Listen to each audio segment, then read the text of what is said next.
Alright, everyone. We don't have too much to go through on this first packet. It is mostly review material. I'm also losing my voice a little bit, so sorry for the first time that you see this video. I'm not going to sound like I will for the rest of the course, but oh well. Let's go ahead and dive in. So, we need to really just review some information about radicals and some information about factoring. Now, this is, again, considered review and considered should be kind of familiar or shouldn't take too long to refamiliarize yourself. So just bear that in mind as what we're going to do in the entire course. That if this feels massively not like review, that's something important to consider and think about, just to be aware. Anyways, let's dive in and let's get started.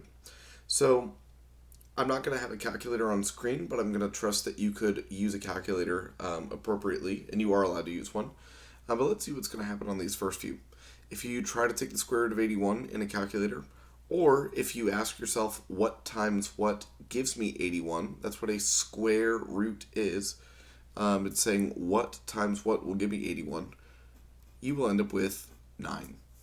And that's all there is to it. So take your calculator out, try it out, or do the mental math and think what times what can get me 81, and the answer is 9.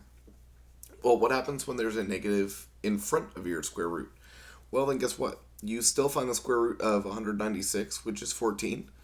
And, well, because there was a negative multiplying out front, there will still be a negative multiplying afterwards.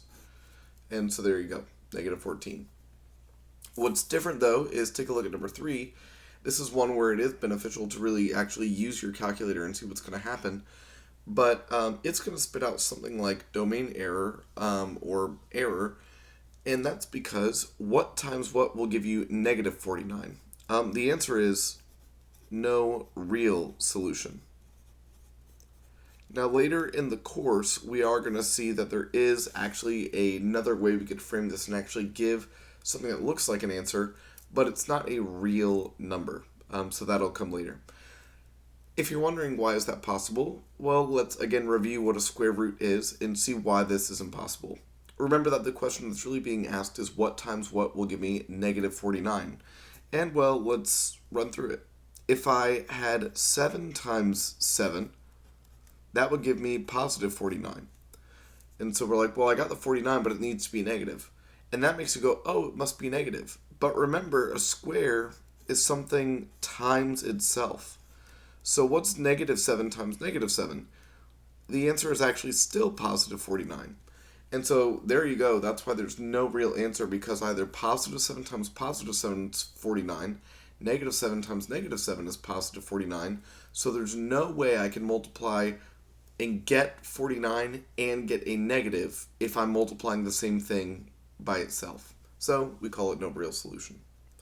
Now we then move on to this next section where we're still taking square roots, and as you can see, algebra is starting to show up. But more so, if you tried these square roots in your calculator, you would get something like 4.2 or 4.3, something like that. In other words, this is not a perfect square. It's going to have a decimal at the end. And as mathematicians, we kind of say to ourselves, well, maybe I do want that decimal, or maybe I want to see if there's a perfect square factor hiding inside here. So in other words, I know 18 isn't a perfect square, but are there numbers I could multiply to get to 18 that are perfect squares? And let's see what I mean by that. For 18, you could think of 18 as 1 times 18, but that doesn't really change anything. We could think about it as 3 times 6, or we could more importantly look at it as 9 times 2. And I say more importantly, or we're going to choose 9 times 2 because after all, 9 is a perfect square. So again, hear me, yes, 3 and 6 do make 18, but neither 3 or 6 are perfect squares, so we're going to stick with the 9 and the 2. 9 is our perfect square, 2 is not. Now we should then also just say out loud, we should look at this 2 afterwards and say, does 2 break down anymore? And it, well, doesn't. So this must be the perfect square and the other thing. At that point, notice what I did there is, because they were under one square root, as I split this into 9 and 2, they can still multiply together, but they still need to be in their own individual square root. From there, I can take the square root of 9, That is 3. I can't cleanly take the root of 2, but now I know that I have simplified this result. Now that might feel a little weird. You might feel, for instance, like, isn't it technically simpler just to have one entire number? To a mathematician, no. It's simplified when you've taken out any perfect square factor that is possible and you have the simplest non-square rootable item left inside. All right, well, with that being said, let's look at the next one. And the idea here is there is a perfect square hiding inside here, and you might not be sure what the largest perfect square is. And what we're going to do is we're going to show you that it's okay if you don't catch the largest perfect square the first time. And let's just show you what the largest perfect square is, and we'll do this problem a second time. It should be 36. So 72 is best looked at as 36 times 2.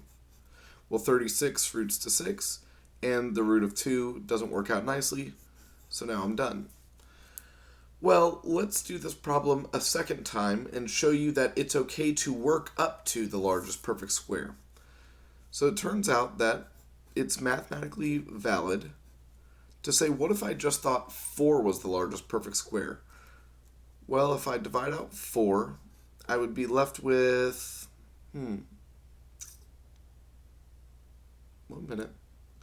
18. And I'm going to circle 4 because 4 is a perfect square, but 18 is my leftover. But now when I look at 18, I go, oh wait, I've seen 18 before. 18 has a 9 in it. Circle that one. And I've got what's left over. I know I'm done because, again, I can't break 2 down into anything smaller that also has a perfect square. So look, I got 4 and I got 9, and I circled them because they're my perfect squares. Look what I get when I re-multiply those smaller perfect squares together, though. There it is. So in other words, it's okay to, for some of these larger numbers that you might see in your homework, it's okay to piece away at it and chip away at it and say, there was a 4 inside of it. Let's look at what I have now. Maybe there's another 4 inside of it, so there's 16 in total inside of it. And so you just keep on saying, can this number break down to a perfect square part? Yes. What about that? Is there another perfect square part? Or maybe the same perfect square part again? Take it out. And that can actually go on for a little bit depending on how large your number is. But eventually you can re-multiply all your perfect squares that you circled along the way, and you will find the largest perfect square at the very end. So there we go. For number 6, now we're dealing with algebra, so this is going to be a little bit different. Now we're still asking ourselves, what's the largest perfect square hiding inside of x to the 13th? And so we're going to look at this the ugly way first. How many perfect squares are inside of x to the 13th? Well, we could think of x to the 13th as x squared times x squared times x squared times x squared times, oh gosh, I'm going to run out of space.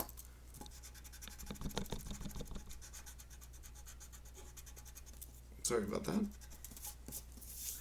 That's going to become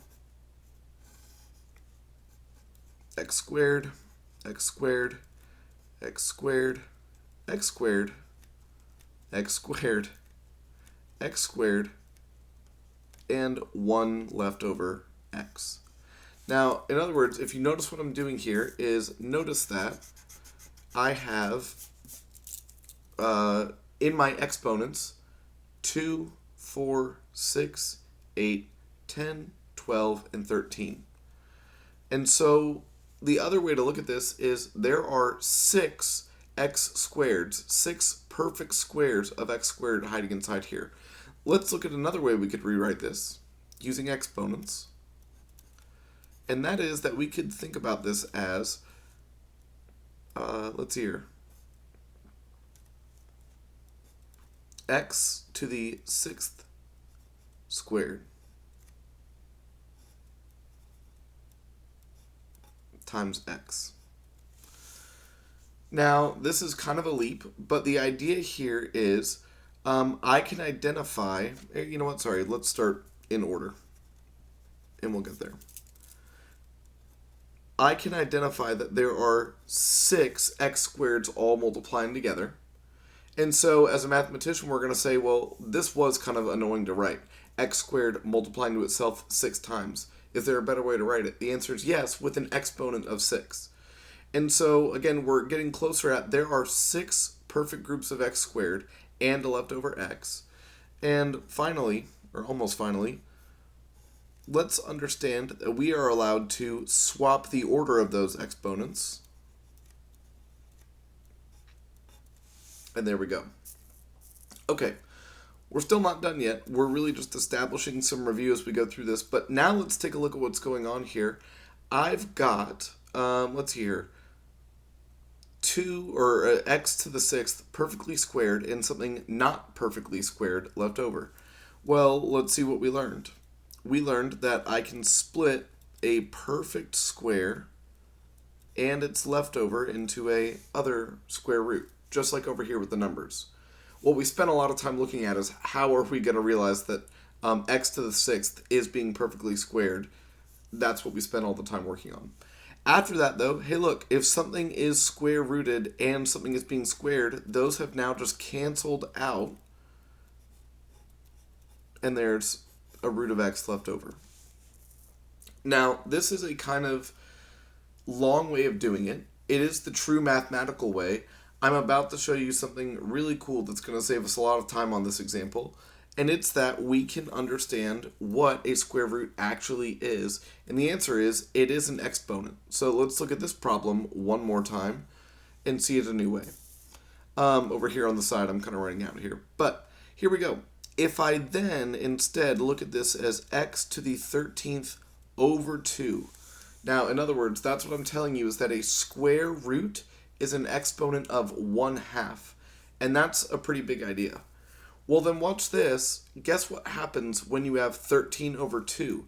If you think back to middle school, 13 over 2 is the same as 6 and 1/2 as a mixed number. There are 6 2's inside of 13, and there's 1 left over. And wouldn't you know it, look at this final answer right here. How many x's were able to perfectly be brought out of the root?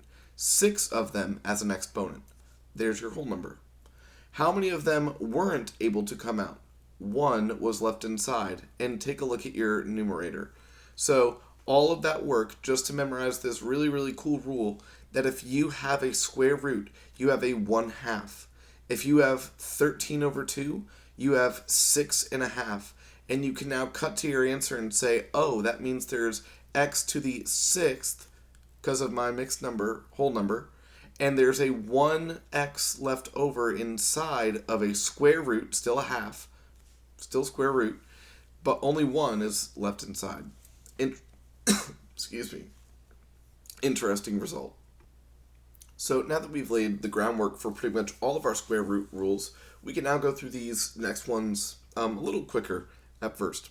So when I have the root of 27 times the root of 3, now this is kind of interesting. Neither of these are perfect squares. Maybe you can see there is a perfect square hiding in one of them, but here's what I'm going to do instead. Before I look for one perfect square and take it out, I'm rather going to do what we did over here in reverse. I'm going to say, well, 2 square roots that are multiplying can just be 1 square root with their contents multiplying. And that is, after all, 81. And hey, look, 81 does square root cleanly. I get 9. So that's the best way to approach this problem. Multiply these two and put them back together. Or in other words, you should say to yourself, well, that's not a perfect square, that's not a perfect square. I could break this one down a little bit, but at some point you would have ended up with something that could have just been multiplied and you already found a biggest perfect square. So that's the recommendation is re-put them back together. There might be a largest perfect square hiding in the leftovers. Okay, well then take a look at number 8. When I go through the same procedure, I'm going to skip the multiplying and write what I get. 8 times 24 is, I believe, 192. And let me just verify that. Yes, it was. And x squared times x, those exponents are going to add and I'll get x cubed. Alright, now this is the first problem that's combining numbers and algebra, but in other words, you just do each procedure for each part, the number in the algebra, and you write your answer again as each part. So now that I've got 8 and 24, I can now look at the combined 192 or multiplied 192, and I can ask what is the largest perfect square hiding inside here. I definitely know there's a 4 inside of 8. I definitely know there's a 4 inside of 24. So I'm actually going to, I now know that at least 16 is hiding inside of here. And 192 divided by 16 is 12. And then I look at the 12 that's left over and I notice there's a 4 hiding inside of that. So I didn't find the largest perfect square the first time, but that's okay. 16 times 4 is 64. So there we go. I've now found my largest perfect square. And I can kind of see it now because this obviously is 8 and 24 has an 8. So when those two multiplied together, a 64 was formed. Whether you catch that in that way or not, that's okay. But just identify that did you get 64 as your largest perfect square. Okay, similarly, off to the side here, I'm going to look at that x to the third and remember that for my variables with exponents, I'm going to look at 3 over 2 and realize that that is 1 and 1/2 as a mixed number. So then, I now can see what this problem works out to be. 64 can cleanly root to 8, and it will be on the outside. 3 will be stuck left on the inside. Notice I'm leaving some space, though. For my variable, there's going to be 1x that made it outside. No exponent on it needed because it's just 1x, x to the first. And there's 1x left inside the square root. And those two multiplied together is my final answer. So I know I kind of wrote those spaced apart, but really those are multiplying together. It's 8x times root 3x is what we would consider this to be in most simple terms. All right. Up next, let's look at dividing radicals. Well, when we divide radicals, same idea. We could have two separate radicals dividing. We could have a radical that has a fraction, and let's see what we can do for each of those. When you have a radical that has a fraction on the inside, it's the same as, just like, let's look back at this, just like 18 can be thought of as 9 times 2, or 27 times 3 can become one root where they multiply. Similarly, with division, it's either one division happening, or it's the division of each root. And guess what? I can take the square root of 1, that's 1. I can take the square root of 64, that's 8. And I'm done. That one would be another one you could just plug into your calculator and see. But you do want your answer as a fraction, not necessarily like 0.125. We don't usually like fractions in our final answers. Decimals in our final answers. Let's move on and look at number 10. Number 10 is going to follow a similar idea where because we had two roots and none of them work out kind of nicely in themselves, let's realize that we can write this as one big old square root where the contents are dividing. Now we haven't divided variables yet, but let's see what happens there. 280 divided by 7, I can now work that out, and that's just going to be 40. X squared divided by x is actually going to turn out to be x to the 11th. Now that shouldn't be too surprising because if x squared times x added my exponents and got me 3, then x to the 12th divided by x, well, if I'm not multiplying but I'm dividing, then I'm not going to add my exponents, I'm going to subtract them. So notice that those kind of like are pairs and they're working opposites. So multiplication adds exponents, therefore division subtracts exponents. So let's note that idea. From there, this question finally looks like something we did before, so we can go through that pretty quickly, and I am going to go through it a little quickly. 40 has a 4 inside of it, which roots to 2. 10 is left over. So again, I'm already kind of going through this a little quickly, but 40 is 4 times 10, but I'm already realizing that the 4 will square root to 2. Finally, we have our x to the 11th. Remember that that's really 11 halves. And so what is that as a mixed number? Well, 11 halves is 5 and 1 left over. And there we are. We're good to go. Okay. Up next, we have adding and subtracting. Adding and subtracting is not too bad if you have the same radical inside. So 16 roots of 3 minus 5 roots of 3 sounds complex, but guess what you really just said? I have 16 of something, and I'm about to subtract 5 of something. Well, guess what? If you say it that way, 16 of some things and losing 5 of those things means you have 11 of those things. The root 3, in other words, is kind of acting like an x. Like, what's 16x minus 5x? Just 11x. And so, there we go. The root 3 behaves like an x. Now, 12 then mixes that up because these are not the same radical. And so, what are we going to do here? Well, we're going to play the same games we did up above, and we're going to look at the 50 and the 18 and go, wait a minute, those are not perfect squares, and those aren't the same, so I can't do anything right now, but I think 50 and 18 have perfect squares inside them. And so, to speed that up a little bit, and you could break each one of these down, but we're going to move a little quickly now. Inside of 50, the largest perfect square is 25, which roots to 5, and 2 is left over, and x is left over because there was only one x. So again, that's 1 half. Well, 1 half isn't a mixed number. It literally is just 1 half. So the x is staying inside. Again, 50 had a 25 in it, and the 25 square rooted. Let's look at the next part then. 18 also has a perfect square inside of it. It's 9, and 9 roots to 3. And there's a 2 left over. Once again, there's a single x that was inside there. Once I've done that work, hey, look, I have 5 of this kind of root, and I have minus 3 of the same kind of root. Then guess what? I have 2 of that kind of root. So a really cool idea that at first, you can't actually subtract these at all because they weren't the same like radical, as we would call it. They weren't the same type of square root.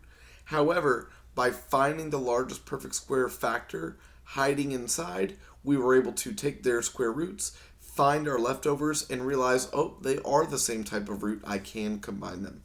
Pretty interesting result. Let's move on to the next section. The next section is rationalizing. We won't encounter this too often, but it's important to know what to do when we see it. Rationalizing just means that a square root should never end up in the denominator of your final answer. And so you can look on the last page, you can turn back over to it and realize we never had that at all. We never had a square root at the bottom of my final answer. But these ones, like if you arrived here, or if this is what you start with, you need to get the square root out. That process, we call it rationalizing. Now, for the first example, let me just zoom in because these printed kind of small. For the first example, what we're going to do is we're going to say, I know that 7 isn't a perfect square. How could I turn it into a perfect square? And the answer is via multiplication. I already have the multiplication dot there. And the question is, what could you multiply to root 7 to make a perfect square? And the answer is actually, in the simple, easy case at the beginning, just itself. Now notice, though, that I multiplied by root 7 over root 7. Why on earth did I multiply root 7 on top? And here's why. Because, think about it for a second, what is anything divided by itself? And you should think, well, anything divided by itself is 1. And you're right. So, here's the argument here. I am really multiplying this thing by 1. Just a very particular choice of 1. Now, the other way of saying that is, what I'm doing here is not changing the worth of whatever this is. I am simply changing the appearance. So I am multiplying something to change the algebraic representation, if you want to say it that way. but I am not changing the worth of this initial problem because I'm only multiplying by 1. Okay, when I do the multiplication, take a look at what happened. Well, 2 and a root 7 can't really go into one another. One's inside a root, one's outside of a root, so they're just going to multiply together.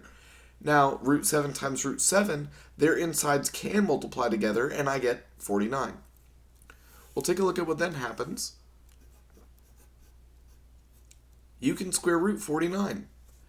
And that, although it looks worse in a sense, is our most simplified form because after all, I have now written the equivalent version of it. Take your calculator out, try it, type 2 divided by root 7, type this ugly thing, and you'll see you get the same ugly decimal, but because it's the same decimal, I know that these are equivalent, and I was able to rewrite this question without a square root in the bottom.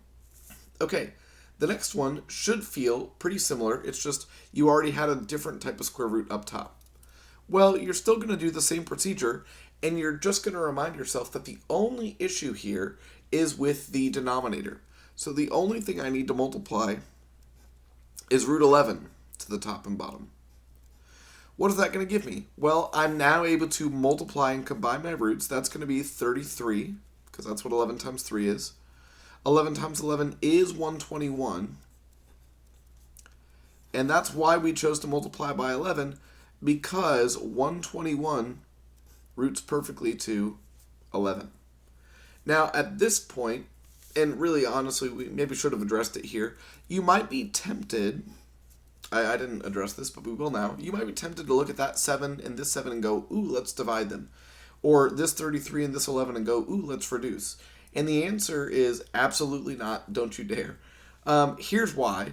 Because just like this 2 and this root 7 couldn't go together because one was inside, one was outside, similarly, even though these numbers look so compatible by division, one of them is inside of your root and one of them is outside of your root.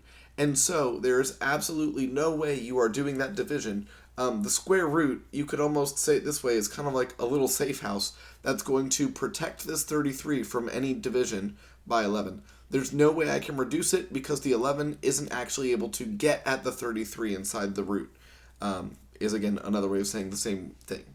So, as weird as those look, they are most simple because we were able to express it as the same worth, but without a square root in the bottom. That leads us to our last example, which is the most unique because it's not that my entire denominator is a square root, it simply has a square root part. This is where we get to learn a new word, conjugate. And so the issue here is, and I'm not going to work it out, but you could try it. If I just multiplied by root 7 over root 7, you would see that you would end up, yes, the root 7 would work here, but after you do some distribution and stuff, you would find that it doesn't work out everywhere else. So what are we going to do then? We're going to multiply by something called the conjugate. The conjugate in mathematics is, just prepping some things here, is the same two terms, so it's only when it's two terms, but with the sign between them flipped. Okay, so that's what our conjugate is, and we're going to see something really, really cool happen. I wrote the equal over here, but we're going to work it out down here. When I multiply 5 to this two-term structure, we get to now review the distributive property. So 5 times 2 is 10. 5 times negative root 7, well again, is negative 5 root 7. Following that same kind of logical argument is they can multiply, or they can be written as one thing, but the 5 isn't breaking into the root, so to speak, like we said before. So that's my new numerator. And let's look at my denominator. This one's going to take a little bit more work, and we get to review something called foiling. Foiling is when you are multiplying two binomials or two-term structures. Let's see what happens. We multiply the first two numbers, which gets me 4. We multiply the outermost or furthest apart two numbers, which is negative 2 root 7. We multiply what we call the inner or the two closest numbers, which would be positive 2 root 7. And we finally multiply the last two, which is root 7 times root 7, which I'm still going to write as root 49.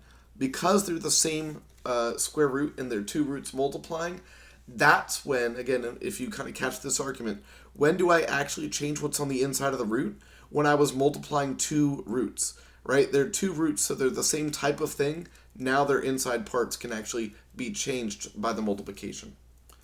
Okay, well, this definitely doesn't look simple yet, but something interesting is about to happen.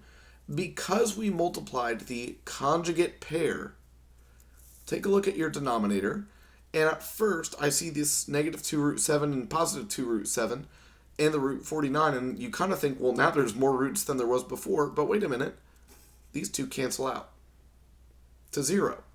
Negative 2 of something and positive 2 of something is 0 of that something, so I don't need to write it anymore. And also, take a look at root 49. Root 49 is just 7. And so if I clean this up a little bit real quick here, I have 11 on the bottom because I have 4 plus 7. That can't be reduced anymore, so I have now correctly rationalized. Okay, so we've now gone through the rationalizing and, radical review that we need to. There's another set of things we need to explore, which is how to factor and deal with distribution. So we'll look at distribution one more time. We dealt with it right here, but then we're going to look at factoring. Okay, so in reviewing distribution, here's what we mean by that. Let's first just look at something like 2x squared times 5x minus 3. And we've already seen this before, so hopefully we know what to do here. But if I multiply these two together, what really is going on is this 2x squared is going to multiply to each part inside here. So 2x squared times 5x makes 10x cubed, and 2x squared times a negative 3 makes negative 6x squared. And that, again, is what was going on. Maybe it looks a little more familiar here. Right here, it's just we had more than one term to deal with. And it happened up here as well. 5 times 2 is 10. 5 times that thing is negative 5 of those things. Similarly, if there's more than two terms, you can do what we call foiling. Now, what we're about to explore in this section is really how can I take something like 10x cubed and negative 6x squared and realize the other way around that there was a 2 shared by each of those and at least an x squared shared by both of those. So in other words, what we're going to do is we're going to undo distribution or pull things out so that I can see smaller parts separated out. So let's look at that. For 14x and 35, try to think about what the biggest thing that you could take out of each one of those two terms could be. And the answer is 7. 7 can divide 14 cleanly. 7 can divide 35 cleanly. So 7 can be taken out of both terms. And 7 and nothing more. Only one of those has an x, the other doesn't. So you can't take out a common x because there is no x in common in 35. Well, what do we then do if we have identified our greatest common factor? Well, we make a parentheses for what I call the leftovers. And we then do division. 14x divided by 7 is 2x. And 35 divided by 7 is 5. And this is my factored, most simplified form. So you can check your work by redoing the distribution. It goes back and forth. I get 14x, I get 35. I must have factored this correctly. With that being said, let's now look at 2 and 3 and ramp things up a little bit. So for 24x squared and for 40x, again, we still kind of play the game with what we call coefficients or the numbers and then the variables. For 24 and 40, I know 4 goes in, but wait a minute, let's think a little longer. 8 actually goes in. 8 goes into 24 cleanly, 8 goes into 40 cleanly. Now then for my variables, this one has 2 x's, this one has 1 x, so I can take out at most 1 shared x.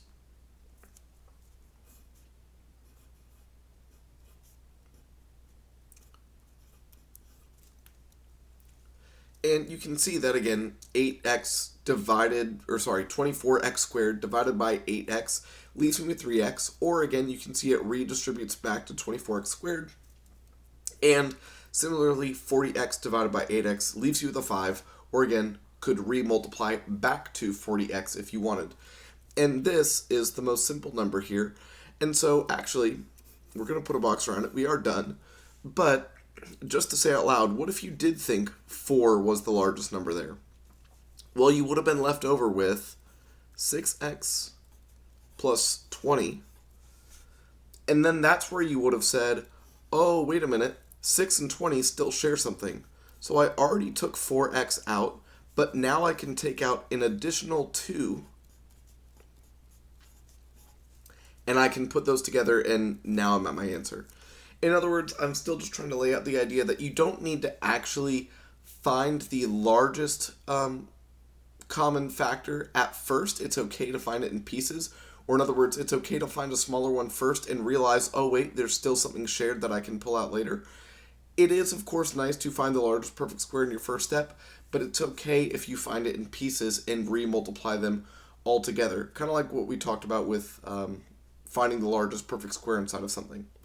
Okay, with that being said, these next two, we've done the hard work, so the next two go by pretty quickly. Take a look at the numbers first. They at most share a 5. Take a look at the variables. They at most share 2 or x squared. So now, what are the leftovers, as I call them? Well, after doing division, I'll be left with just x squared. Remember that division for exponents is subtraction. From there, if I keep on doing division, that'll leave me with negative 2 and a single x to the first. And this will leave me with 11 and no x squareds left over. They subtracted to 0, so no more x's at the end.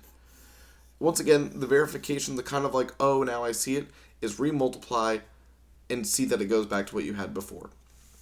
Now, the last example looks funky, but it's a very, very important idea that leads us into the next two problems, and it's that, well, there's actually term 1 and term 2.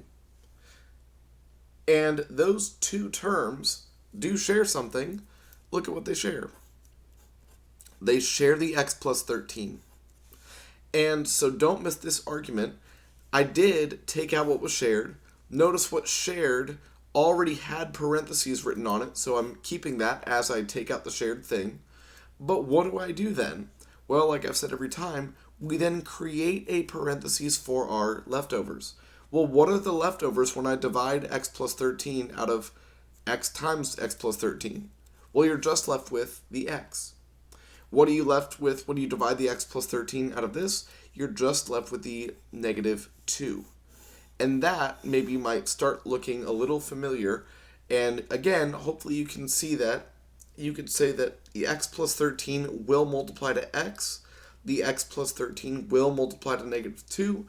Or hopefully you see that this is where maybe foiling would start to become a part of our math life again. And that is where we're kind of going with this. Now let's look at these next two. These next two are special because, well, there's 4 terms in them. And the general idea is really, as long as you're in a math class, well, I mean, where else would you see this? But as long as you're in this class, if you see 4 terms, that should clue you in that you might be doing this, what we call factoring by grouping procedure. And let's see what that procedure looks like. Spoiler alert, it's going to end up looking a lot like number 4. So what you do by grouping is you look at the first 2 terms and the last 2 terms. Now, usually in this class, your problems will be presented in the order to where it is fine to look at the first 2 and last 2. You don't need to rearrange and see some new way that it might work. It will work if you've written it in this exponent order. So, with that being said, we look at the first 2 and the last 2, and we essentially play the games we were playing here for each of them. So, for x cubed and negative 2x squared, just the first 2, we ask what do they share?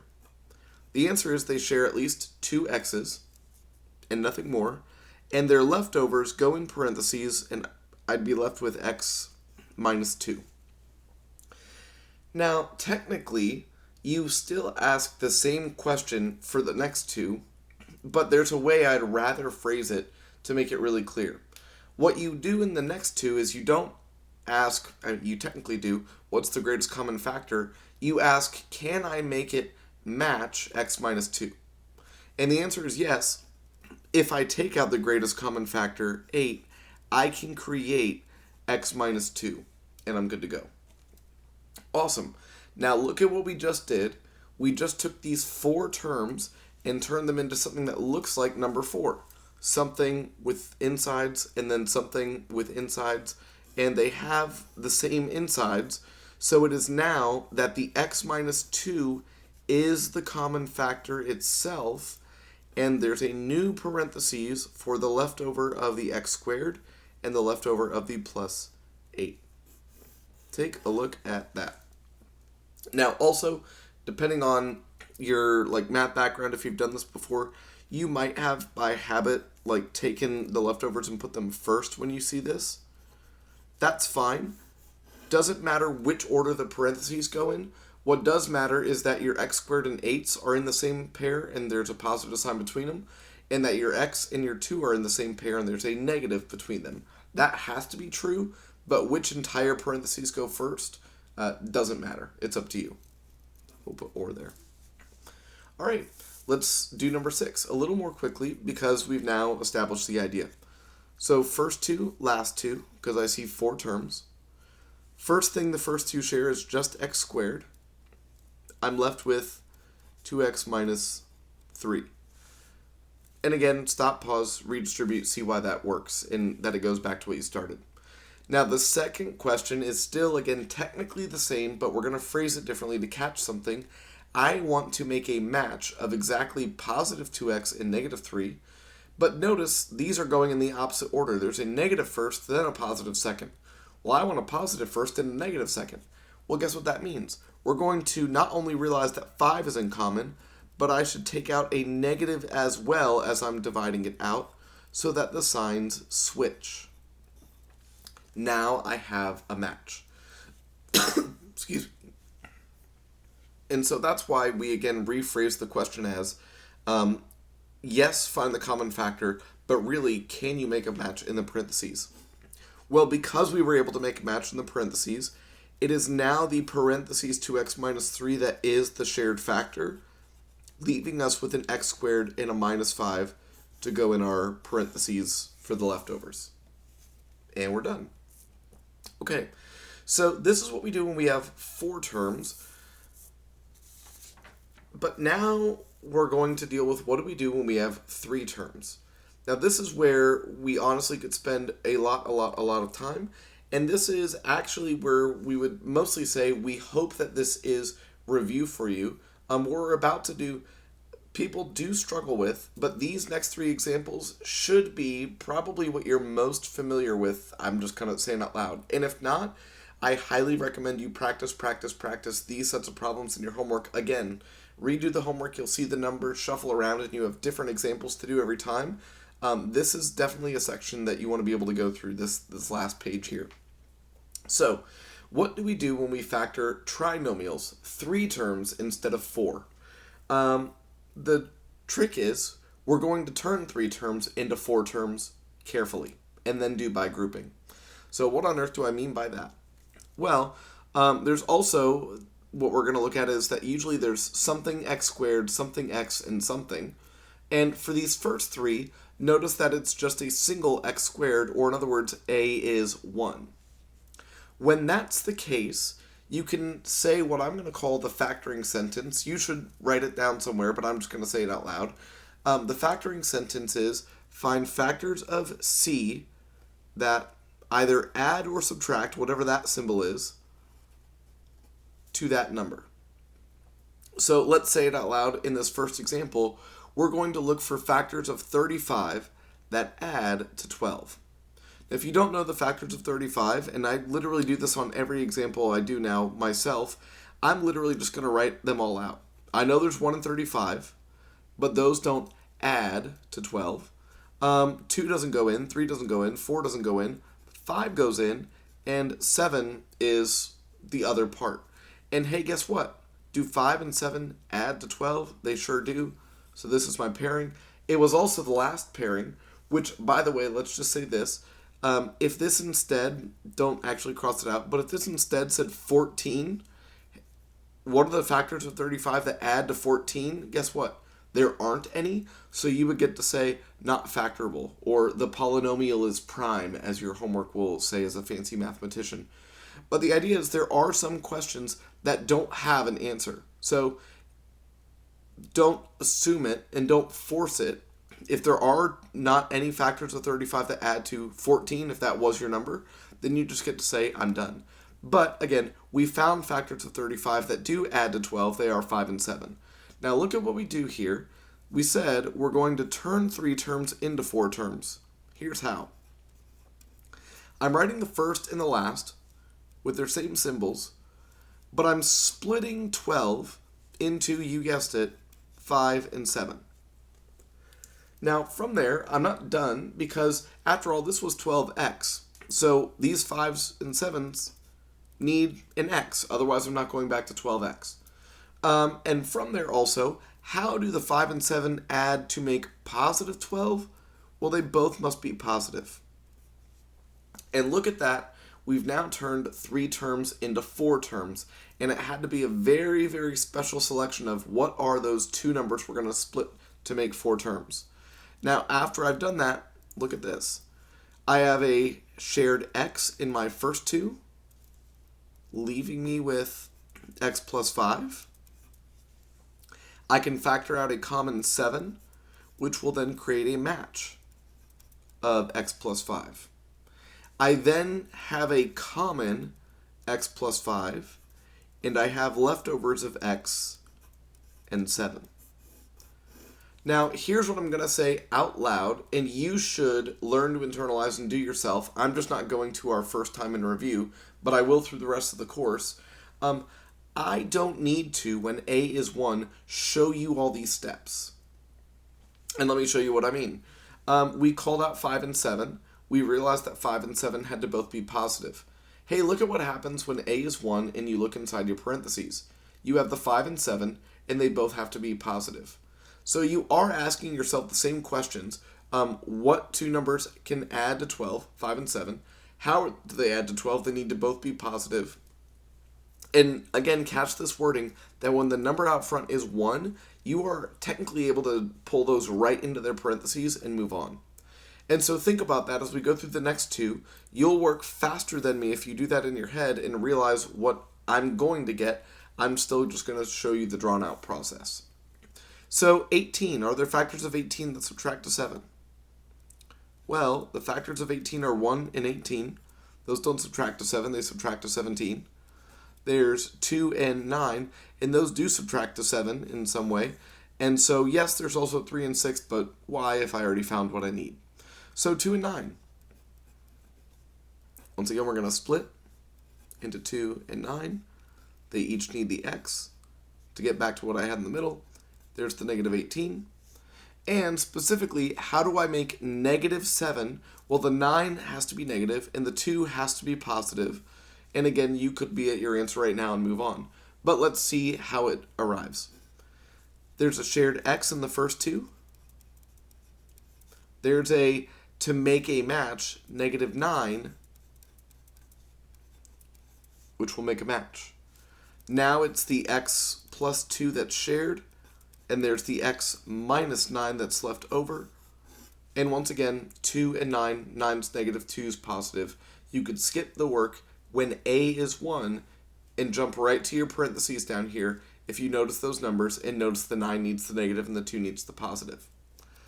All right, let's do one more.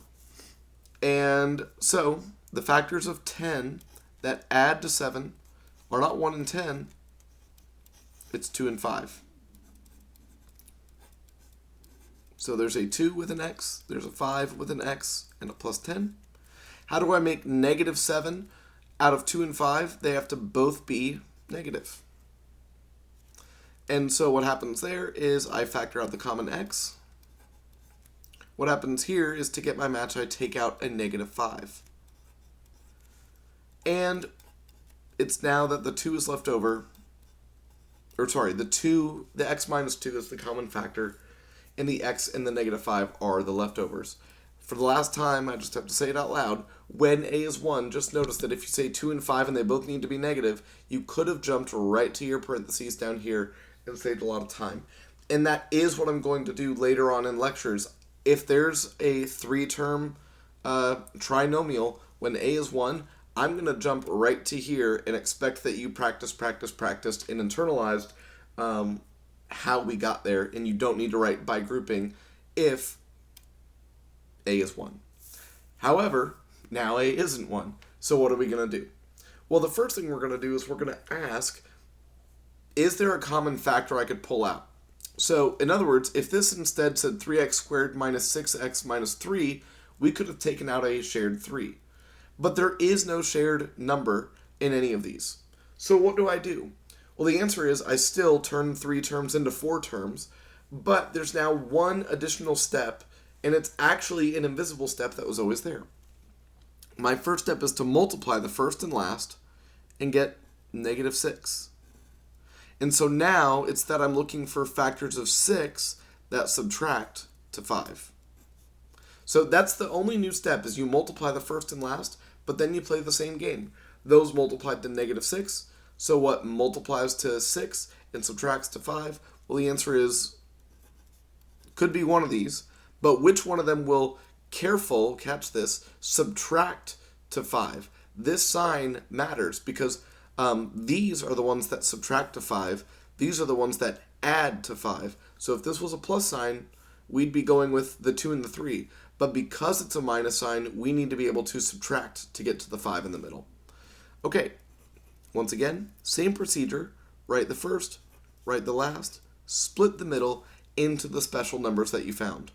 1 with an x, 6 with an x. How do I make negative 5 out of these? Well, the 1 must be positive and the 6 must be negative. At that point, we've done the heavy lifting, so I hope you see that really in practice these aren't that different. It's just that these ones you can technically, like I've said, skip the work. Because a is not 1, I really can't skip the work, and you'll see why. You're not going to see 1 and 6 in your final parentheses. Let's actually see what happens. Here we're left with x and then 3x plus 1. Here, to make my match, I take out a negative 2, and I get 3x plus 1. And that leaves me with a common 3x plus 1 and leftovers of x minus 2. And so you can look into your parentheses. I don't see 1 and 6 is the big point I'm trying to make there. So this is where by grouping actually is required to really see what the final answer is. Okay, with this last one, I would highly encourage you, to try, pause the video on your own, work through the whole process. But we're just going to trailblaze through. So 25 times 21 is, I believe, 525. Let me double check. Yes, it is. And specifically, I get a positive 525 when I multiply the first and last. So I'm looking for factors of 525 that add to 50. Well, let's look for them. There's 1 and 525, but those definitely don't add to 50. 2 doesn't go in. 3 goes in. Now I need my calculator to the side to try these out. 3 goes in. If I take 525 and divide out 3, I'm left over with 175. Those definitely don't add to make 50. 4 doesn't go in, but 5 goes in. 525 divided by 5 is 105. That's not going to make 50 either. Does 6 go in? No, it doesn't. Does 7 go in? Yes, it does. That leaves me with 75. But those, again, don't add to make 50. Does 8 go in? No, it doesn't. Does 9 go in? No, it doesn't. Does 10 go in? No, it doesn't. Not 11. Goodness. I'm just thinking out loud now. Not 11. Not 12. Not 13. Not 14. Does 15 go in? Yes, it does. finally, 15 and 35, and hey, wouldn't you know it, 15 and 35 do add to make 50. So, I know that took a while to arrive there, but this is why I write these out, because it is sometimes hard to find the factors that will add to make 50. And I was really close to thinking, well, this might not be factorable because there might not be any, but we were able to find a pair. I think there still are some more to write out, but also notice that the order I go in, I always start from the left and just keep on incrementing up. I try 1, it worked. I tried 2, it didn't, so I didn't write it. 3 worked, then 4, then 5, then 6, then 7. I'm going in order, and the right ends up going in descending order because of that. And there's this moment then where you must be done. Like, let's look over here at the simple case. You must be done because, well, there's nothing between 2 and 3, so I now know I've, exhausted all possible options. Anyways, just pointing that out. Here we go. 25x squared. Split 50 into the special numbers we found. They each need an x because the 50 had an x. And then they both need to be positive because that's how I'm going to get positive 50 when I add them to make the 50. What do the first two share? Ooh, finally, some more interesting stuff here. These first two share a 5 and an x. And that will leave me with, well, actually it'll leave me with 5x, but then plus 3. What do these share? These share 7. And that leaves me with my match of 5x plus 3. I then now realize that these both share a 5x plus 3, and there are leftovers of 5x and 7. Once again, I want to point this out, that here it's really clear to see this is why you actually need to write out the by grouping, because even though we said 15 and 35, take a look, there is technically the 15 and the 35, but notice how you don't see them directly in your answer. Compared to these, where you see the 5 and the 7, the 2 and the 9, the 2 and the 5, directly in your answer, when you identify the circled numbers, when A is not 1, you're not going to see both numbers, or maybe even any of them, in your final parentheses, which is why we show you the by grouping process every time. Okay, 2 more and then we're done with our review. We have something called difference of squares. Now the idea here is, take a look, this first number is a perfect square, this last number is a perfect square, and there's a difference sign in between them. Well, when you see this, you're going to kind of assume the form of the answer. The short story is you're actually asking the same question, so I would encourage you to think of trying it this way, just with a 0 in the middle. But really you can shortcut the answer. Here's what I mean. Because I see a perfect square on the left and a perfect square on the right, I can already jump to my parentheses, and I'm going to use, well, x squared is written on the left, I'm going to use its rooted value on the left of each of my parentheses. 121 is on the right, and I'm going to use its rooted value on the right of each parentheses. And here's the fun rhyme.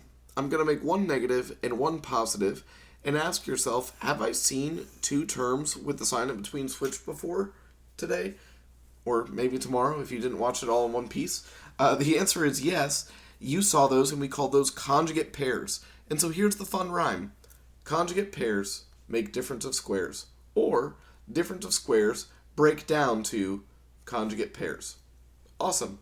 With that being said, maybe you can look at this one. We've got some higher degree exponents, but that's okay.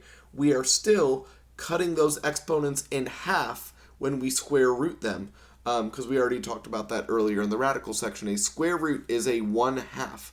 So you can half those exponents and find their rooted values. No problem. Don't be scared. 36 roots to 6. It was on the left, so I write it on the left. 49 roots to 7. It was on the right, so I write it on the right. Leave some space, though, because x to the 4th will break down to x squared and x squared. You can see they remultiply. And y to the 6th breaks down to y cubed. Should have given myself more space. And y cubed.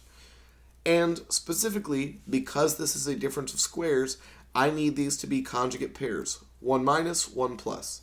Which one goes first? Doesn't matter. But there we go.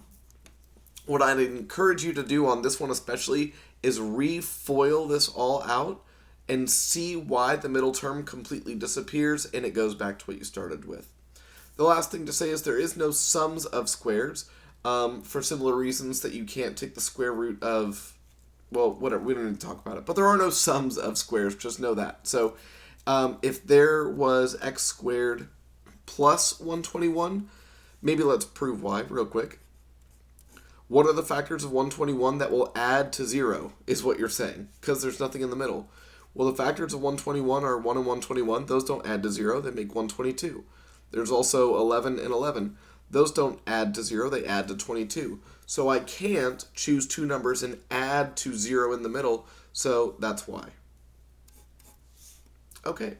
That concludes the review. Again, it's this last page that I know we only did 5 examples, but really it's because I would highly encourage you to open up that review section, the factoring review.